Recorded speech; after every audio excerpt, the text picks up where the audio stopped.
ሰላም ጤና ይስጥልን የተወደዳችሁና የተከበራችሁ የጎ ቴሌቪዥን አድማጭ ተመልካቾቻችን እንደምን አላችሁ? ለዕለቱ ያዝናቸውን ሰበርና ወቅታዊ መረጃዎች ይዘን ቀርበናል። እስከ ፍጻሜያችን አብራችሁን ቆዩ።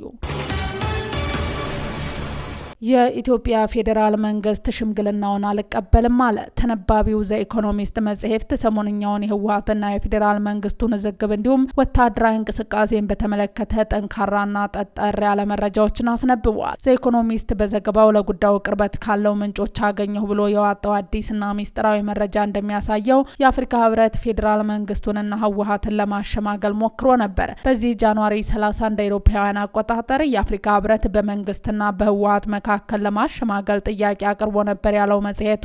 ነገር ግን የኢትዮጵያ መንግስት ለህዝቡ በሚስጥር በሰጠው ምላሽ ህብረቱ በውስጥ ጉዳዮችን ጣልቃ መግባቱን ያቁም የሚል ጠንካራ ምላሽ መስጠቱን ዘገባው አጋልጿል። ከዚህ በተጓዳይ ከሰሞኑ የህወሓት ኃይሎች ተከዜ ወንዝን ተሻግረው ጥቃት መክፈታቸውና ወልቃይት ጠለምትን ለመቆጣጠር መሞከራቸው ፌዴራል መንግስቱ ለዋና ጥቃት እንደ ቅድመ ዝግጅት እንደወሰደው ዘገባው አትቷል። ይህም በህወሓት በኩል የሱዳን ኮሪደርን ለመቆጣጠር አሁንም ፍላጎት መኖሩን ያሳያል ያለው ጋዜጣው ሁኔታውን ተከትሎ የመከላከያ ሰራዊቱ ሰፊ ቁጥር ያለው ወታደርና የጦር መሳሪያ ወደ ትግራይ ድንበሮች እያንቀሳቀሰ መሆኑን ጠቅሷል። በተያያዘም ስም አይጠቀስ ያሉ ከፍተኛ የህወሓት አመራር የኢትዮጵያ መከላከያ ሰራዊት በሙሉ አቅሙ እየተንቀሳቀሰ ነው፣ አብይ እያደረገ ያለውን ነገር ካላቆመ ይህን ጦርነት ምን ያህል አስፈሪ እንደሚሆን ልነግርህ አልችልም በማለት ሁኔታውን አደገኛ መሆኑን መናገራቸው ጋዜጣው አስነብቧል።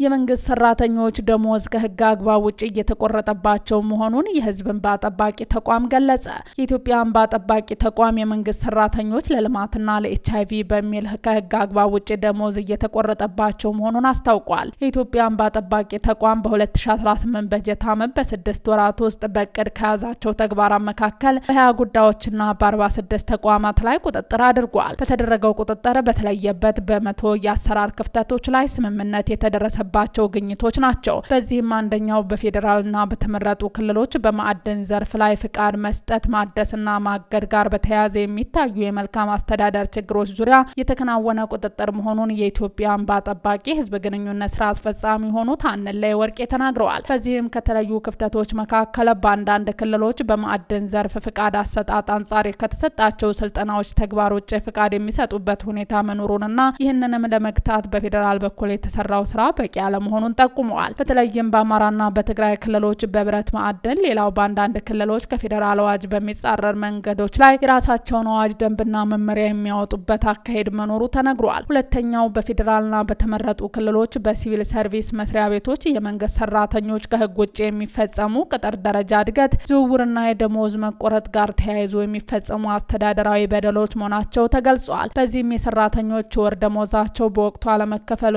በፐርሰንት የሚከፈሉ ቀሪ ክፍያቸው ደግሞ አሁንም ድረስ በተለያዩ ክልሎች በአንዳንድ ዞኖችና ወረዳዎች ያልተከፈላቸው ሰራተኞች ላይ የአስተዳደር በደል እየተፈጸመ ነው። አክለውም የመንግስት ሰራተኞች ለተለያዩ የልማት ስራዎች በሚል ኤችአይቪ የልማት ማህበር በሚል ያለ ሰራተኛ ፍቃድ እየተቆረጠባቸው መሆኑ፣ ከህግ አግባብ ውጭ በአንድ የስራ መደብ መታወቂያ ቁጥር ከአንድ በላይ ቅጥር እየተፈጸመ መሆኑ የኢትዮጵያ እንባ ጠባቂ ህዝብ ግንኙነት ስራ አስፈጻሚ የሆኑት አቶ አንላይ ወርቄ አክለዋል።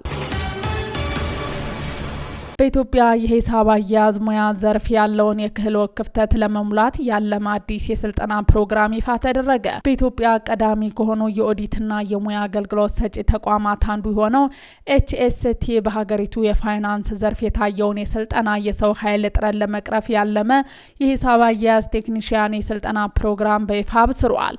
የኤችኤስቲ ዋና ስራ አስፈጻሚ የሆኑት አቶ ሰለሞን ግዛው ስልጠናውን በሰሩ በሚገኘው የክህሎት አካዳሚ አማካኝነት የሚሰጥ መሆኑን ገልጸው በዋናነትም በግል ዘርፍ በመንግስት ተቋማትና በመንግስታዊ ባልሆኑ ድርጅቶች ውስጥ የሚስተዋለው የብቁ የፋይናንስ ባለሙያዎች ፍላጎት ለማርካት ታስቦ የተዘጋጀ ነው ብለዋል። ፕሮግራሙ ዓለም አቀፍ ደረጃን ከሀገር በቀል ተሞክሮ ጋር ማጣመሩ ስልጠናው በዓለም አቀፍ ደረጃ እውቅና ባለው የኤስሲሲኤ የሂሳብ አያያዝ ቴክኒሻል ስርዓት ትምህርት ላይ ተመስርቶና ከኢትዮጵያ ነባራዊ ሁኔታ ጋር ተጣጥሞ የቀረበ መሆኑ ከቀደሙት የስልጠና አይነቶች ለየት እንደሚያደርጉትና ዋና ስራ አስፈጻሚው ተናግረዋል። ስልጠናው ዘመናዊ HST የኢለርኒንግ ፕላትፎርም በመጠቀም ሰልጣኞች በማንኛውም ቦታና ጊዜ እንዲከታተሉ ያስችላቸዋልም ተብሏል።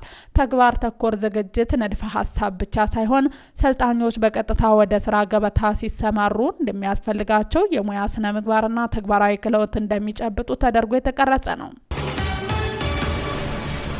የጃፓን መንግስትና የተባበሩት መንግስታት የልማት ፕሮግራም በሰኔ ወር 2018 ዓ.ም ለሚካሄደው 7ኛው የኢትዮጵያ ሀገራዊ ምርጫ የሚውል የ$3 ሚሊዮን የገንዘብና የቴክኒክ ድጋፍ ስምምነት በዛሬው ዕለት በአዲስ አበባ ተፈራርመዋል። ይህ ስምምነት የኢትዮጵያ ምርጫ ለዲሞክራሲያዊ ዘላቂነት ማጠናከር የተሰኘውንና በብሔራዊ ምርጫ ቦርድ የሚተገበረውን ፕሮጀክት በገንዘብ ለማገዝ የሚያስችል ሲሆን ዋና ዓላማውም የምርጫውን ተአማኒነት፣ አሳታፊነትና ሰላማዊነት ማረጋገጥ እንደሆነ ተገልጿል። በምርጫ ቦርድ ጽህፈት ቤት በተካሄደው የፊርማ ስነ ስርዓት ላይ እንደተገለጸው የጃፓን መንግስት ድጋፍ በቦርዱ በብሔራዊና በንዑስ ብሔራዊ ደረጃ ያለውን የአፈጻጸም አቅም ለማሳደግ ይውላል። ከዚህ በተጨማሪ ለሴቶች፣ ለወጣቶችና ለአካል ጉዳተኞች የሚሰጠው የመራጮች ትምህርት ለማስፋፋትና የምርጫ ሂደቱን በዲጂታል ቴክኖሎጂ በማመዘን ግጭቶችን ለመከላከል ትልቅ ፋይዳ ይኖረዋል።